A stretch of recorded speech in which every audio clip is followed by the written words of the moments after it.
My name is Amy Cobb. I live in Kennesaw, Georgia, and I am an artist that works with encaustic medium, which involves oils. It came natural because I was a beekeeper. I worked at the most amazing gallery with Donna Kruger, and that's who I am. How did it begin? So August a year ago, I lost my father-in-law, which I had no idea how important he was to the way I was living my life. We knew that my mother-in-law had Alzheimer's. We knew it, but we weren't living with it on a day-to-day basis like he was.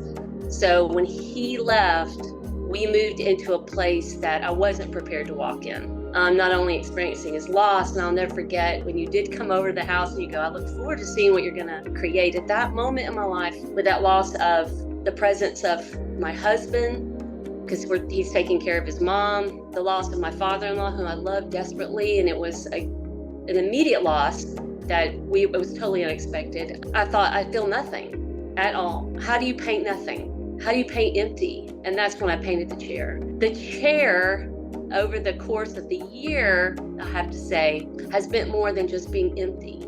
It's been, here's a space opened up for me to have gratitude. The red bird's always been a part of it because I've been painting that red bird for about 5 years and never recognized the significance of it until my father-in-law left.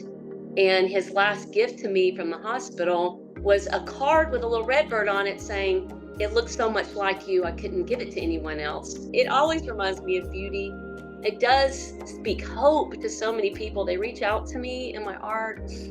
And I've always thought, if I could just reach one, would that be enough? And now when I see that it's reaching a lot more than that, in these places where it does get dark, and it looks like you have a painting of mine behind you. That little window when I painted my chair just said, there's always light coming through. But specifically when I got sick, which was in March, and anytime a doctor says to you the word cancer, you immediately it's like death.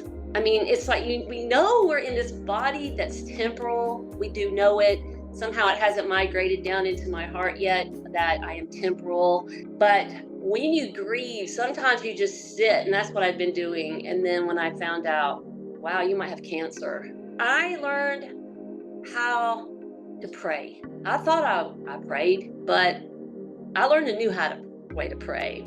And I know friends of mine who've walked through loss and walk through death, and people say, pray for me. I can tell you, when somebody asks me to pray for them, I pray for them. It's no small matter when you reach out to God, who you believe hears your prayers and he answers. And can I tell you this too? Sometimes people feel like, well, God didn't answer my prayer. And I can say, in respect to me, when I prayed out to the Lord to heal me, I felt like he was saying, you got to trust me in the way I'm going to do it. Even today, I'm still trying to get my strength back from experiencing this infection that hit my body and my lymph nodes. But in this place of healing, I've recognized that he's saying, I am answering. And it might be a situation where I might give you an impossible faith that you haven't had so that you can withstand what I'm getting ready to give you. Like my heart had some things in it that need to be dealt with. I was harboring some fear.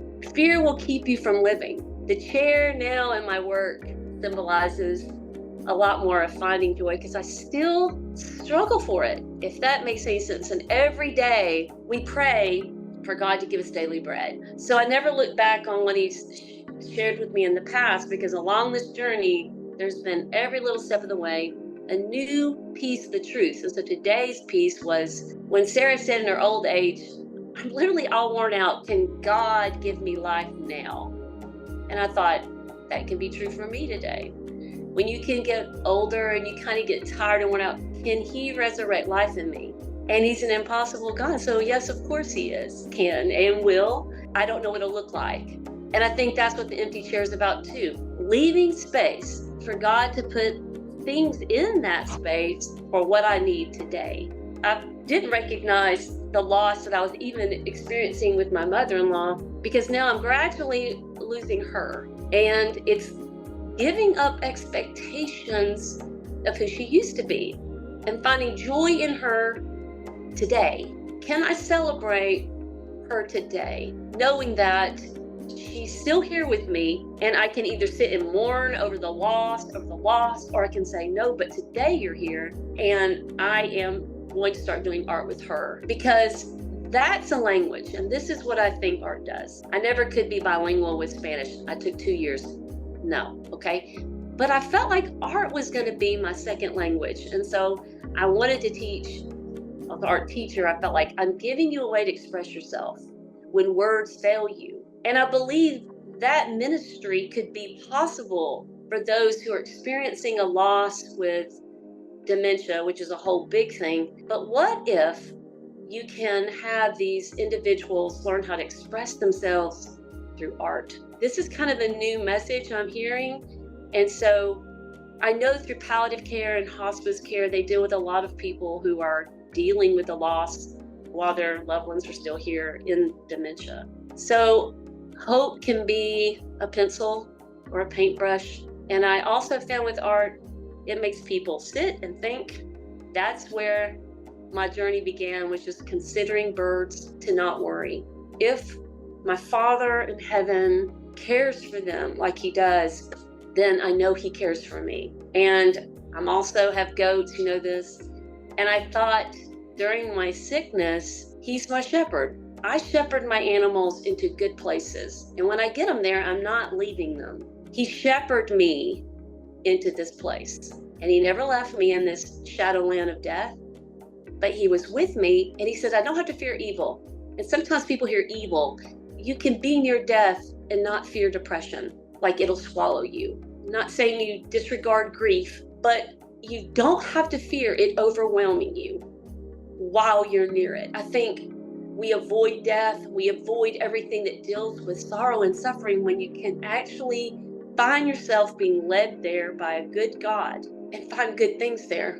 But I've learned I have to see, because to begin with, I only saw emptiness. I saw vacancy. I saw loss, and I couldn't see anything else until I learned to see again.